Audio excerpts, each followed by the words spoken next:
할렐루야. 주 예수의 은혜와 평강이 있을지어다. 오늘 4월의 첫날이죠. 4월 첫날이고 또 우리가 공적으로 하나님을 예배하면서 이제 다음 주일은 고난 주일입니다. 그리고 다음 주간은 또 한 주간 동안 고난 주간 특별 새벽기도회 하고, 그리고 부활주일 맞이하게 되는데, 이제 다음 주일부터 이제 공적 예배를 정상화하는 그런 일을 앞두고 있습니다. 저희들이 많이 기도해야 되겠고요. 그리고 지금 저희들이 앉으신 대로 저희들이 7가지 수칙을 잘 지키면서 거리도 잘 조정하도록 우리 교역자들이 잘 준비하고 있습니다. 우리 성도님들께서도 기도 많이 해주시기를 바랍니다. 우리가 데살로니가서를 지금 4번째 하는 설교인데요. 지금 우리가 바울의 마음을 좀 알아야 되겠죠. 바울의 마음이 데살로니가 교회에 대해서 어떠한가 참 좋아요. 데살로니가 교회를 생각할 때 2차 전도 여행 때 바울이 데살로니가 교회를 개척하고 성도들을 하나님의 말씀으로 가르쳤는데, 이제 유대인들이 이 바울을 핍박을 해요. 유대주의자들이죠. 가는 곳마다 그런 일이 거의 대부분 있었어요. 그래서 이제 바울은 다른 지역으로 옮겼는데 궁금하잖아요. 그러니까 자꾸 데살로니가 교회가 어떤가라고 소식을 이렇게 계속 알아보기도 하고, 지나온 사람들에게 물어보기도 하고, 사람을 보내서 또 알아보기도 하고. 그런데 들려오는 소식들마다 굉장히 좋은 소식이 들려오죠. 교회는 부흥하고 성장하고, 성도들은 열심히 헌신하고, 형제를 사랑하고 다른 사람들을 돕는 일을 힘쓴다 하는, 교회가 가져야 할 참 이상적인 그런 모습을 데살로니가 교회가 가지고 있다는 소식을 듣고서 아주 기쁜 마음으로 쓴 책이 바로 데살로니가 전서라고 하는 것입니다.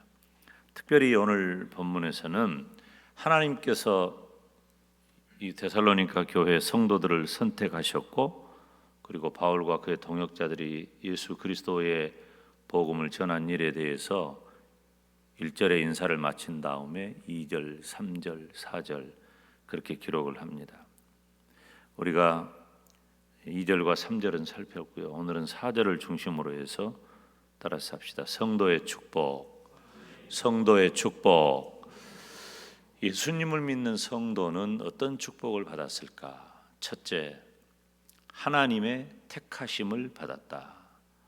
1장 4절 말씀을 보면 하나님의 사랑하심을 받은 형제들아, 너희를 택하심을 아노라.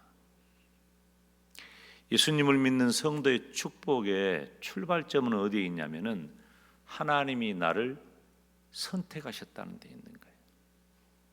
이 선택받았다라고 하는 게 굉장히 중요한 말이에요. 하나님이 선택하셨다라고 하는 것은 이 성경에 흐르는 이 굉장히 위대한 개념이에요. 구약 성경에 보면 아담이 창조되기 이전에 이미 하나님께서 데살로니가 교회 성도들과 그 외의 모든 성도들을 택하셨다라고 하는 위대한 사상이 구약에 흐르고 있는 거예요. 그래서 이 인간을 선택한 것은, 하나님께서 인간을 선택한 것은 우리 인간이 가지고 있던 어떤 공로라든가 자격이라든가 선행이라든가 조건이 아니라고 하는 거예요. 그래서 무조건적인 하나님의 사랑과 은혜 때문에 우리가 선택을 받았다라고 하는 것이죠. 여러분, 우리들이 이 세상에 인류가 얼마나 많습니까? 지금만 해도 인류가 70억 이상이 되잖아요. 70억 인구 이상이 되는 이 인구 가운데, 이렇게 많은 사람들 가운데 현재 살아가는 사람들만 가지고 얘기를 한다고 할지라도, 이렇게 많은 사람들 가운데 하나님께서 콕 집어서 나를 선택하셨다라고 하는 사실, 하나님의 자녀로 선택하셨다라고 하는 사실은 얼마나 귀한 일인지 몰라요. 나를 선택하신 하나님께 감사하시기를 바랍니다. 그리고 나를 선택하신 것 자체가, 선택하심 자체가 나에게 축복이라고 하는 거예요. 하나님이 나에게 복을 주셨다. 성도의 축복은 하나님의 택하심을 받은 축복이에요. 하나님이 나를 선택하셨다.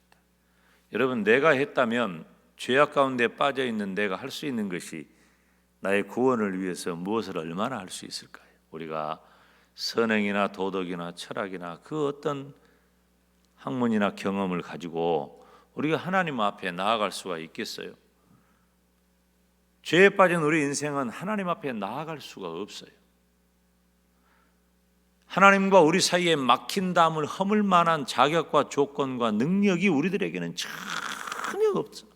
그런데 그런 나를, 죄인인 나를, 막힌 담 너머에 있는 나를 하나님께서 선택해 주셨다고 하는 사실이에요. 아멘. 하나님이 나를 선택하셨어요.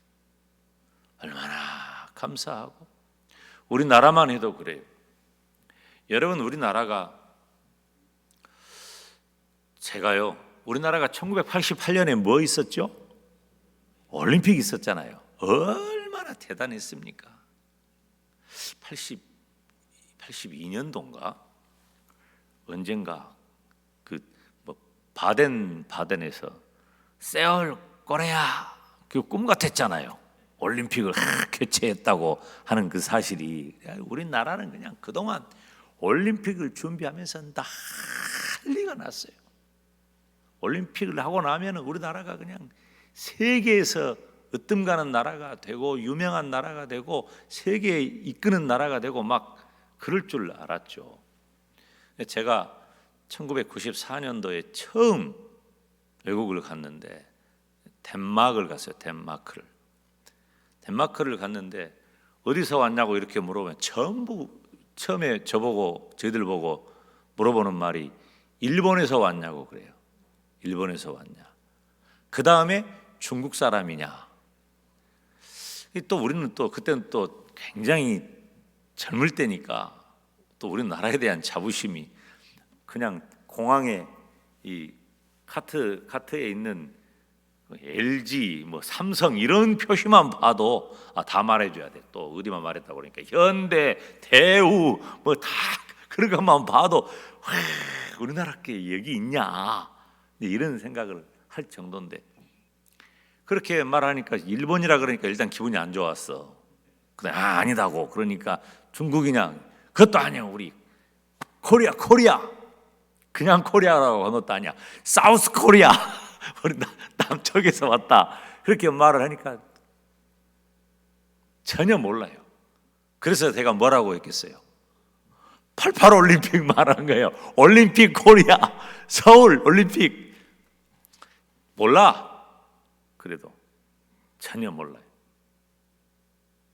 그리고 시간이 한참 그래도 비교적 우리나라가 알려진 게 뭐냐면은 이제 월드컵도 이제 좀 많이 알려졌고요. 그 다음에 그 야구 대회 있잖아요. 세계 야구 대회.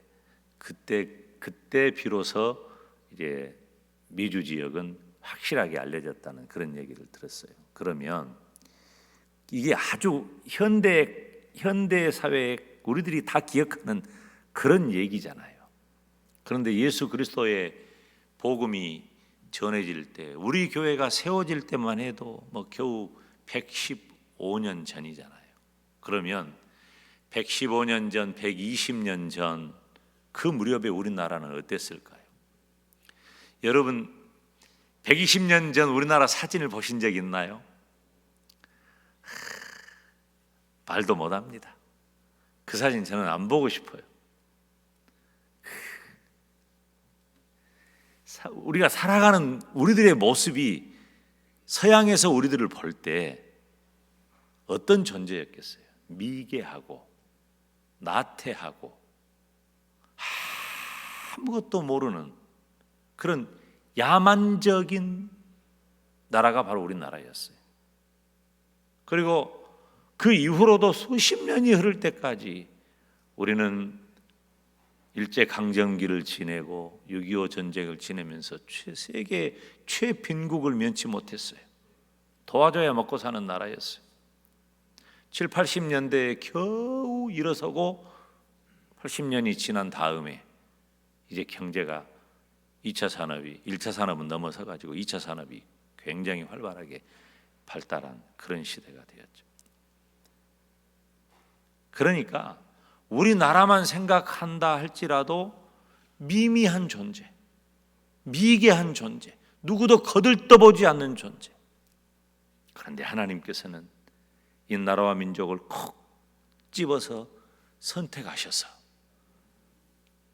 때가 참에 선교사님들을 보내시고 예수 그리스도의 복음을 전한 줄로 믿습니다. 데살로니가 교회에 지금 바울이 그 얘기를 하는 거예요. 하나님이 너희를 선택했다. 그래서 나와 실로아노, 우리가 잘 아는 실라, 바울과 실라 그러죠. 나와 이 동역자들을 너희들에게 보내서 예수 그리스도의 복음을 전하게 하였다. 하나님이 너희를 선택했다. 그 말은 무슨 말이에요? 너희들이 무슨 자격과 조건이 있었냐? 너희는 이방 나라였다. 죄악 가운데 있었다. 그런데 하나님이 너희를 선택하였다. 사랑하는 여러분, 성도의 축복은 첫째, 하나님의 택하심을 받는 축복인 줄로 믿습니다. 저와 여러분의 오늘 저녁에 하나님이 나를 선택하셨다는데 감사하시기를 바랍니다. 오늘 예배 참석하기 이전에 여러분에게 어떤 일이, 어떤 사건이, 또 어떤 마음으로 이 자리에 나왔는지 알 수는 없어요. 아마 사람마다 다 다르고, 또 방송을 보고 있는 우리 성도님들 가운데서도 얼마나 힘든 일 가운데 있을지 우리는 몰라요. 다 달라요. 그런데 분명한 사실 하나는 이런 나를 하나님이 선택해 주셨다고 하는 것. 죄악 가운데서 막힌 담 너머에 있는 나를 하나님께서 기억하시고 선택하심에 감사하는 저와 여러분이 되시기를 축원합니다. 성도의 축복 첫 번째는 하나님의 택하심을 받은 것. 두 번째, 하나님의 사랑을 받았다는 것입니다. 하나님의 사랑하심을 받은 형제들아 그랬죠? 성도의 축복은 하나님의 사랑을 받는 축복이에요. 본문 그대로 우리가 받는 거예요. 오늘 보니까 하나님의 사랑하심을 받은 형제들, 하나님의 사랑을 받은 형제라는 말이에요. 그런데 이 말이 굉장히 재미있는 의미를 담고 있어요. 지금 이 하나님의 사랑을 받은 형제라고 하는 이 표현 속에 지금 바울은 이스라엘 사람이잖아요. 바울은 이 표현 속에 구약적 의미를 담고 있는데 이 표현은 오직 누구에게만 썼냐면 오직 이스라엘 백성에게만 사용했다는 거예요. 오직 이스라엘 백성에게만. 이스라엘 백성들이 가지고 있는 게 뭐예요? 이스라엘 백성은 하나님이 우리를 선택했다고 하는 선민의식, 즉 선민으로 부름받았다라고 하는 것을 자부한 그 이스라엘을 호칭하고 있는 거예요. 그 구약의 이스라엘 민족을, 지금까지도 마찬가지예요. 이스라엘 민족은 그 이스라엘 민족의 역사를 관통하고 있는 그 선민 사상이 초대교회에서 예수 그리스도를 영접한, 예수 그리스도를 믿는 성도들에 대하여 영적인 공동체를 호칭할 때에 무엇으로? 하나님의 사랑을 받은 형제, 즉 선민의식이 담겨진 의미를 거기에다가 사용했다고 하는 것입니다. 사랑하는 성도 여러분, 예수님을 믿는 성도는 날마다 하나님의 사랑을 받은 축복된 사람인 줄로 믿으시기를 바랍니다. 그러니까 이 말을 할 때 바울은 구약의 이스라엘 민족이, 여러분 구약의 이스라엘 민족이 가지고 있는 그 선민의식이라고 하는 것은요, 우리가 상상을 초월합니다. 우리도 자부심이 있죠. 우리도 우리나라를 표현하는 몇 가지 표현들 있잖아요. 동방예의지국이라든가 백이민족이라든가 단일민족이라든가. 그런데 그거 전부 다 허상이에요. 역사적으로 다 깨뜨려질 만한 그런 표현들이에요.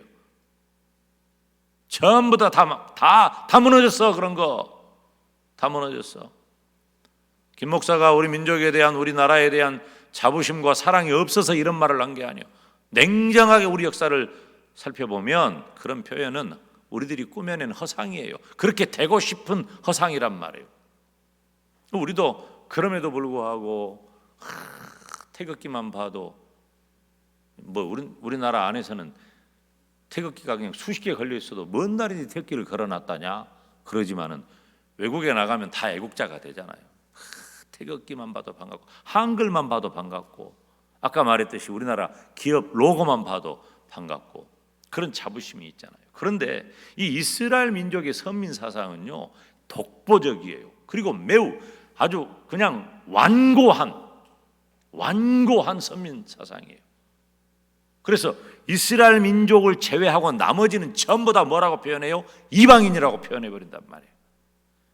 얼마나 편협합니까? 그런 정도로 선민 사상에 대한 자부심이 굉장히 큰 거야. 우리 민족, 우리 이스라엘 민족만 하나님이 선택했고 나머지는 다 이방인이란 말이야. 다 이방인. 그런데 데살로니가 교회, 즉 이방인으로서 구원받은 데살로니가 교회에 대해서 이스라엘 민족만 사용했던 그 선민 사상으로 사용했던 그 용어를 예수 그리스도 안에 있는 데살로니가 교회 성도들에게 너희들이 하나님의 선민이라고, 선택받은 하나님의 백성이라고, 하나님의 사랑하심을 받은 형제라고 호칭하고 있는 것입니다. 그러니 바울이 예수 그리스도의 복음을 얼마나 잘 이해했냐고 말이에요. 복음을 이해한다는 것은 이렇게 엄청난 일이에요. 예수 그리스도 안에서 구원받은 복음에 대해서 바울 사도가 너무나도 잘 이해했기 때문에 구약의 이스라엘 백성들이 가졌던 그 선민 사상과 하나님이 베푸신 이스라엘 백성을 향한 그 사랑과 은혜를 너무나도 잘 이해했기 때문에 예수 그리스도 안에서 그것이 완전해져 데살로니가 교회 성도들에게 적용된다라고 하는 것을 사용하고 있는 거예요. 말라기서 1장 2절 말씀을 보면 우리 다 같이 읽을까요? 시작. 여호와께서 가라사대 내가 너희를 사랑하였노라 하나 너희는 이르기를 주께서 어떻게 우리를 사랑하셨나이까 하는도다. 아멘. 여호와께서 가라사대 내가 너희를 사랑하였노라. 말라기서. 이스라엘 민족이요 타락해 버리니까 주께서 어떻게 우리를 사랑하셨나이까. 그러니까 그들이 하나님 떠나버린 다음에 이런 말을 한 거예요. 그러면서 하나님 앞에 제사해야 할 제물에 대해서 온전히 제사하지 못하고 저는 것, 눈먼 것, 병든 것, 잘못된 것 그런 것들을 하나님 앞에 제물이라고 가지고 나오는 거예요. 여러분 하나님 앞에 제사할 때 드려지는 그 제물은 어떤 것을 가져와야 돼요? 흠없고 순전한 것, 온전한 것 가지고 와야 돼요. 깨끗한 것, 가장 좋은 것. 아멘. 그걸 가지고 와서 하나님을 제사해야 하는데 이 범죄하고 타락한 이스라엘 백성들이 하나님이 어떻게 사랑하셨는지도 알지도 못하니까 그 사랑을 깨닫지 못하니까 그냥 하나님 앞에 드리는 제물에 대해서 소홀히 하고 함부로 했단 말이에요. 그것은 하나님의 제사를 더럽힌 거예요. 저와 여러분도 하나님 앞에 예배하러 나올 때 거룩하고 순전한 마음으로 하나님 앞에 예배하시기를 축원합니다. 찬양을 할 때에도, 기도를 할 때에도, 말씀을 들을 때에도, 예물을 하나님 앞에 드릴 때에도 우리의 온 마음과 정성을 다해서 하나님 앞에 바쳐야 할 줄로 믿습니다. 하나님이 뭐라고 말씀하셔요? 내가 너희를 사랑하였노라. 지금도 우리의 하나님께서는 저와 여러분을 향하여 내가 너희를 사랑하였노라 말씀하신 줄로 믿습니다. 요한복음 15장 12절 말씀을 보면 내 계명은 곧 내가 너희를 사랑한 것 같이 너희도 서로 사랑하라 하는 이것이니라 아멘. 하나님의 사랑을 받았으니 이제는 그 사랑으로 형제를 사랑하라고 하는 것이. 성도의 축복은 무엇일까요? 하나님의 사랑을 받는 축복인 줄로 믿습니다. 성도의 축복 첫째, 하나님이 나를 선택하셨다. 두 번째, 하나님이 나를 사랑하셨다. 세 번째는 형제들이 되었다. 여기 표현이 그렇게 되어 있죠. 본문 1장 4절에 하나님의 사랑하심을 받은 형제들아 그랬어요. 형제들아. 성도의 축복 가운데 매우 중요한 것 하나는 하나님의 은혜로 성도가 된 우리 모두가 서로 형제가 되는 축복을 가졌다고 하는 거예요. 이번에 우리가 이 코로나19 바이러스 전염병 때문에 공동체 예배를 드리지 못하니까 두 가지 다 거의 얘기를 하는 것 같아요. 두 가지. 첫째는 예배당에 와서 하나님을 예배하는 일을 할 수 없어서 너무너무 힘들다는 거야. 아마 평소에 지각하고 결석 가끔 했던 분들은 그런 생각 안 하고 있을까요? 그런 분들은 오히려 더 간절할 줄도 몰라요. 그러면서 제가 다짐하기를 기도하죠. 그런 분들은 이제 절대로 지각도 안 하고 결석도 안 하게 주시옵소서. 그런 거야.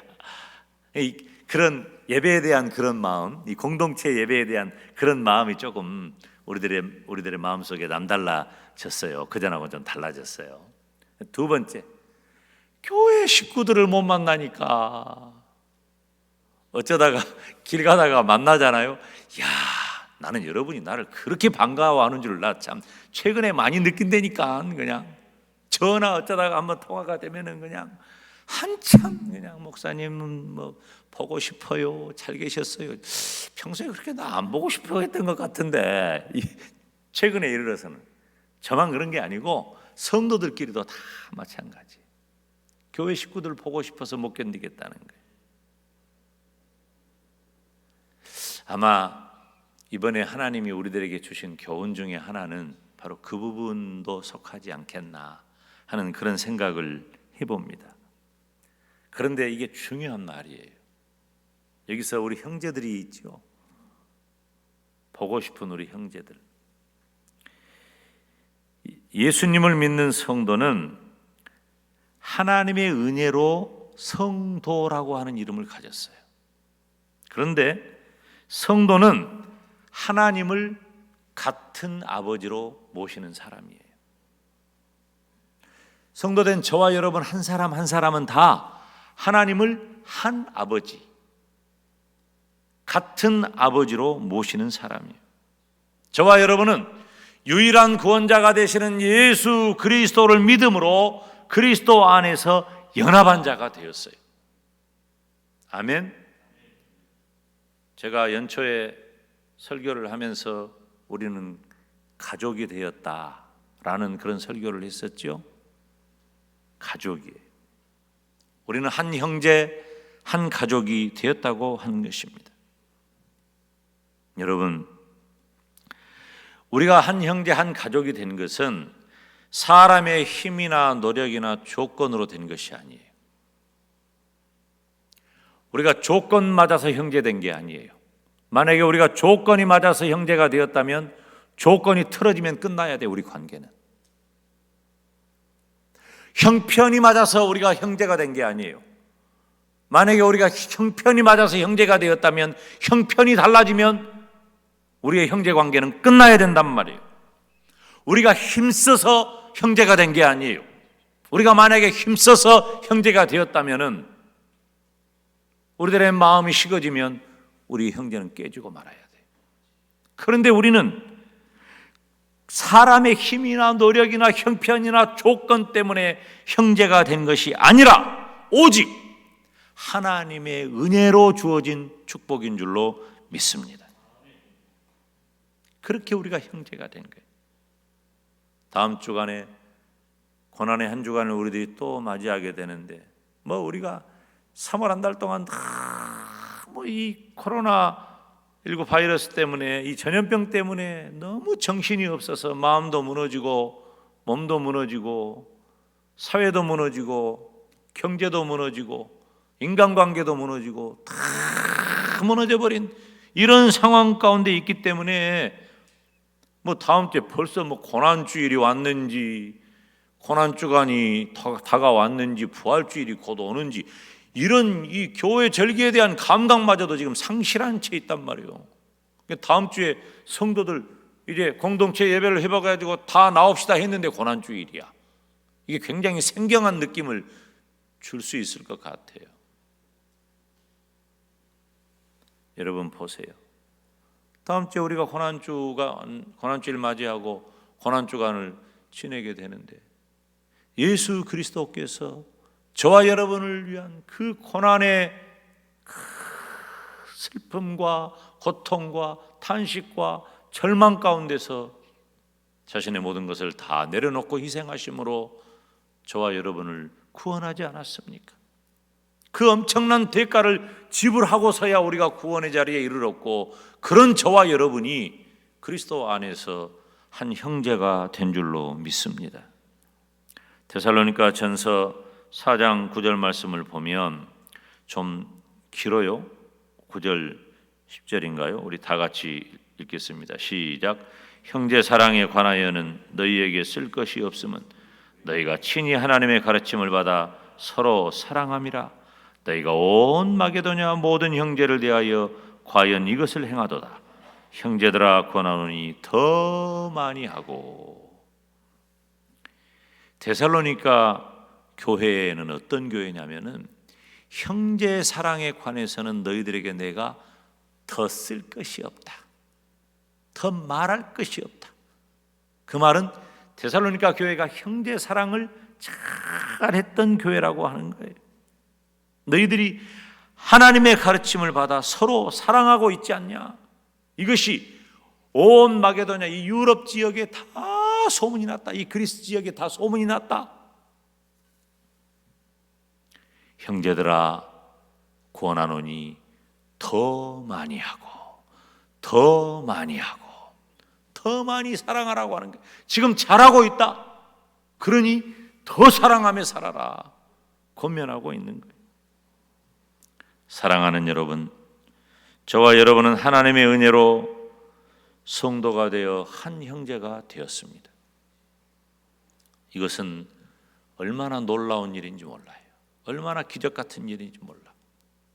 제가 다시 말씀드리지만 우리는 조건 때문에 환경 때문에 뭐 우리의 열심으로 우리의 형편 때문에 그래서 형제가 된 거 아니에요. 그래서 형제가 된 거 아니에요. 우리의 형제됨은 오직 예수 그리스도의 보혈의 공로로 된 것이. 우리의 형제됨을 깨뜨릴 만한 것은 마귀의 장난 이외에는 아무것도 없는 거예요. 형제 사랑을 깨뜨리는 것은 마귀 짓이. 우리가 할 수 있는 일은 마음껏 사랑하면서 형제 연합의 축복을 누리는 데 있는 거예요. 이것이 오늘날 교회가 가지고 있는 너무나도 귀하고 복된 장점인데 오늘날 현대교회가 이것들을 많이 잃어버리고 지극히 사무적이고 건조한 교회가 되어가고 있다는 거예요. 사랑하는 여러분, 데살로니가 전서 1장 4절을 중심으로 살펴본 성도의 축복은 첫째, 하나님이 나를 선택하셨다. 둘째, 하나님이 나를 사랑하셨다. 셋째, 예수 그리스도 안에서 우리 모두가 형제가 되었다. 이 놀라운 축복을 마음껏 누리는 저와 여러분이 되시기를 주님의 이름으로 축원합니다. 기도하겠습니다. 거룩하신 아버지 하나님, 우리 하나님의 크신 은혜와 사랑을 감사합니다. 예수 그리스도 안에서 우리가 선택되었고 하나님의 사랑을 받았고 하나님의 사랑을 받은 우리 모두가 그리스도 안에서 형제된 것을 분명히 믿으며 이 놀라운 축복 가운데 거하게 하여 주시옵소서. 예수님의 이름으로 기도하옵나이다. 아멘.